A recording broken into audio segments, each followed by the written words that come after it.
On Christmas Eve, my father kicked me out at 17 over a $45,000 Rolex. He chose his new wife over me. 4 years later, they invited me back for Christmas. They didn't know I was now a criminology student, and I had already solved the case. This is where the story truly begins, and you won't want to miss what happens. Make sure you're subscribed to see it through to the end. We're always curious. Where in the world are you all watching from today? Let us know in the comments. The email landed in my inbox on December 20th, a digital olive branch that felt more like a thorn. It was from my father, Arthur. The subject line just said, Christmas Eve. I hadn't spoken to him in 4 years. Not since the night he'd pointed a trembling finger at the door of our brightly lit mansion and told me to get out. I was 17, shivering in a thin coat, framed for the theft of his $45,000 Rolex. It wasn't just a watch, it had been my mother's, a gift to him before she passed away. And he believed I, his daughter, had stolen it. Now, at 21, I was a different person. I lived in a tiny studio apartment above a noisy street, balancing a full-time university course load in criminology with a manager's job at a coffee shop. Every exam I took, every textbook I highlighted was fueled by the memory of that night. I wasn't just studying crime, I was studying my crime. The new invitation was a surprise, but the timing wasn't. I had sent my final, probing email to a private collector just 2 days before. The reply was sitting in my evidence folder. My father's email was short, painfully casual. Fiona, it's been too long. Eleanor and I would love for you to join us for Christmas Eve dinner, just like old times. Just like old times, my stomach turned. Old times were before Eleanor, his new wife, and her useless son, Julian. Old times were when my father had looked at me with pride, not suspicion. I stared at the blinking cursor, my heart pounding a cold, steady rhythm. I typed one word. Okay. The betrayal had shattered my life, but I was about to return every single piece. The days leading up to Christmas Eve were a blur of nervous energy.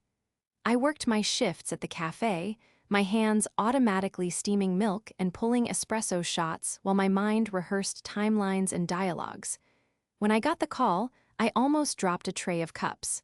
It was my father. Fiona, you're really coming? His voice was hesitant, laced with an awkwardness that 4 years of silence had bred. I said I was, didn't I? My tone was flat, professional. I was already in character. Good, that's wonderful. Eleanor is so excited. We all are. I gripped the phone tighter. How is Eleanor and Julian? Oh, they're fantastic, he gushed, oblivious. Julian just landed a big new client for his consulting business. We're so proud of him. He's really turned a corner. I almost laughed. Julian's consulting was a fiction his mother had invented to cover his unemployment. That's great, Dad. I'll see you on the 24th. I hung up before he could say anything else, before the old, childish part of me could crack and ask him why. That night, I sat at my desk, my laptop open. The evidence file glowed in the dark. I had timelines of Julian's known gambling debts, bank records I'd acquired through less than official channels, and the email chain with the watch collector. I reread the collector's last message. Yes, the serial number matches. A young man sold it to me in a private sale, January 20th, 4 years ago, said it was an inheritance. Here's the picture from the security camera at our meeting spot.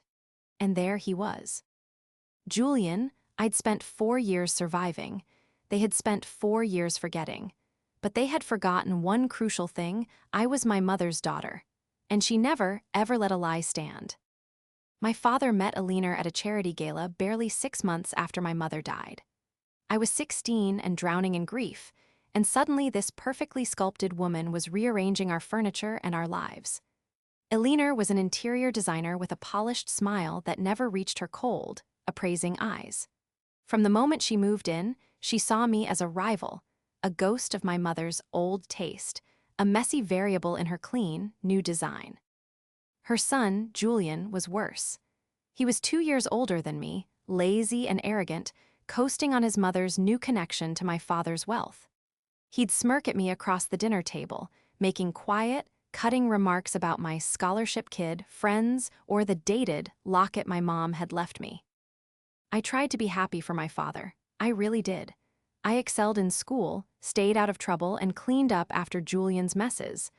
I gave everything to maintain the peace, to keep the shattered pieces of my family together. My father, blinded by new love, saw my compliance as acceptance. He saw Aliner's critiques as helpful suggestions. He saw Julian's indolence as finding himself. The Rolex was my mother's last gift to him. It was kept in his desk drawer. The night it vanished, I was the only other person home, studying for my finals. Aliner had discovered the empty box. She'd put a comforting hand on my father's arm, her eyes filled with crocodile tears. "Arthur, I saw Fiona in your office earlier. She said she was looking for a stapler." It was so simple, so effective. My father, panicked at the loss of his last link to my mother, turned on me. "Fiona, how could you?" he'd roared. My denials were useless. Julian just watched from the doorway, a faint, satisfied smile on his face. He'd let his mother do all the work. It was the perfect frame. The first 2 years after I was kicked out were about survival. I worked 2 jobs, finished high school online, and slept on a friend's couch. The anger and hurt hardened into a cold, quiet resolve. When I applied for college, I didn't choose art or business. I chose criminology. I was going to find out exactly what happened, not just for me, but for my mother. My clever trap wasn't a single brilliant idea. It was 4 years of meticulous, grinding work. My first breakthrough came from a basic criminology principle: follow the money. I knew Julian was a gambler. Using a restricted access database I'd gained access to through a university internship, I pulled public financial records. Just as I suspected, a string of significant gambling debts held by Julian were all suddenly, miraculously paid off in late January, 4 years ago, less than a month after I was exiled. The second piece was the watch itself. My mother was meticulous. I still had the original insurance paperwork for all her jewelry, which included the Rolex's unique serial number. For 6 months, I haunted underground watch collector forums and auction sites. Finally, I found a post from a private collector in another state, boasting about acquiring a rare model with a fascinating backstory. The serial number was a perfect match. I initiated contact under the guise of a fellow enthusiast, slowly building trust. Last week, I'd finally asked. "I'm looking for a similar piece for my father, but I'm worried about its history. The one you have sounds perfect. Do you remember who you bought it from?" He was happy to oblige. The trap was set. Now, all I had to do was walk back into the lion's den. I walked through the oversized oak doors of my childhood home at 7 p.m. on Christmas Eve. The house was immaculate, dripping in Aliner's sterile, modern holiday decor. My father, Arthur, rushed over, his face a mixture of guilt and forced cheer. "Fiona, you look so grown up." "Hello, father." I kept my voice even. Aliner glided over, air-kissing the space beside my cheek. "Fiona, darling, we're so glad you decided to come." Julian was behind her, scrolling on his phone, not even bothering to look up. "Hey," he mumbled. Dinner was tense. They chattered about Julian's new client and Aliner's latest design award. I was a silent observer, a ghost at their feast. Finally, as dessert was served, Aliner placed a hand on my arm. "Fiona, your father and we just want you to know that all is forgiven. We know you were young and you made a terrible mistake." My fork stopped halfway to my mouth. I looked at her, then at my father, who was nodding in agreement. "Forgiven?" I asked. "Yes," my father said, his voice thick with unearned magnanimity. "It was a long time ago. Let's just move on." "Move on," I repeated. "That's an interesting idea. But to move on, you have to know what you're moving on from." I pulled my phone from my bag. "You see, I've been wondering about that terrible mistake for 4 years." Aliner's smile faltered. "Darling, this isn't the time." "I think it's the perfect time." I turned to my stepbrother. "Julian, you got into some serious gambling debt 4 years ago, didn't you? About $50,000 if my research is correct." Julian's head snapped up, his face pale. "What are you talking about? I don't know what you mean." "Oh, I think you do," I said, my voice cutting through the silence. "But don't worry, you came into some money, right around January 20th. just enough to pay it all off. Eleanor stood up, her voice rising. This is an outrage. Arthur, she's attacking us. Am I said. Or am I just presenting my criminology final? Criminology, my father asked, his face a mask of confusion. That's what I've been studying, Dad, and I've had one case study for 4 years. I held up my phone. You want to know how I know Julian's debt was paid, or should I start with the watch? Eleanor lunged, trying to grab the phone. You're lying. You were always a jealous, spiteful child. I pulled it back, my voice dangerously calm. Sit down, Eleanor. To my surprise, my father echoed me. Eleanor, sit. Let her speak. He looked terrified, but for the first time, he was listening. The watch, I continued, was sold on January 20th to a private collector in Boston. Sold by a young man who said it was an inheritance. A young man who just happened to be in Boston that exact weekend, visiting friends. That's circumstantial, Julian sputtered, his eyes darting to his mother. You can't prove that was me. He's right, Eleanor sneered, regaining her composure. You have nothing, just the wild accusations of a girl who got caught. Caught? No, I was framed. I took a deep breath. This was it. You're right, Julian. I couldn't prove it was you. Not until the collector I've been speaking with for 3 months finally sent me his security footage from the meeting. I didn't have the footage. I had a single, grainy photo, but they didn't know that. I was betting on their guilt. But you know what's even better than a photo? I said, tapping my phone screen. A recorded phone call, from this morning, where I sent him your picture, Julian, and he gave me a positive ID. He's very eager to speak to the police about receiving stolen property, especially when he finds out it was stolen from my father. Julian completely broke.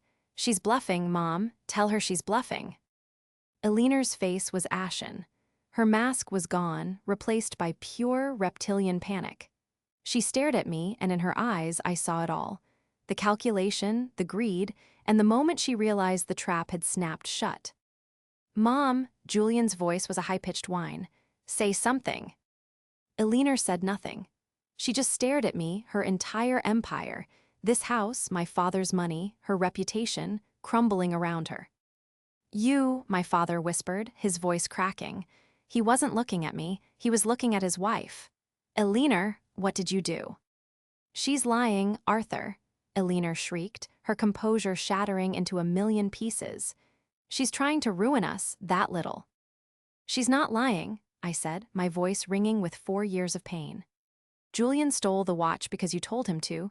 You needed to pay off his debts before his bookie came to you. But you also needed me gone.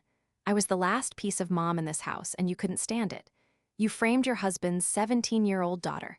You let him throw me out on Christmas Eve. You let me freeze and struggle and fight for everything, all while you sat in my mother's house, spending my father's money on him. I pointed at Julian, who was now openly sobbing.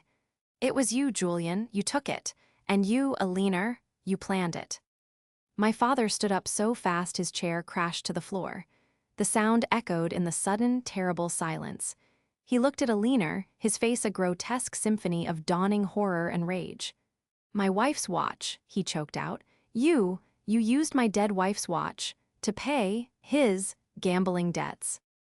Arthur, please, he's my son, Eleanor cried, finally breaking. And she, my father roared, pointing at me, is my daughter, the daughter I abandoned. The daughter you turned me against. He didn't yell anymore. He walked calmly to the front door and opened it. The cold night air flooded the warm, decadent room. Get out. Arthur. Get out, both of you. Pack a bag. I want you out of this house tonight. You can't, Eleanor screamed. This is my house too. No, my father said, his voice hollow. It was my wife's house, and now it is my daughter's. Get out.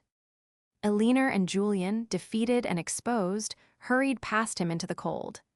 The door slammed shut, and my father slowly turned to face me. He didn't speak. He just slid down the wall until he was sitting on the floor, put his head in his hands, and wept. I didn't go to him.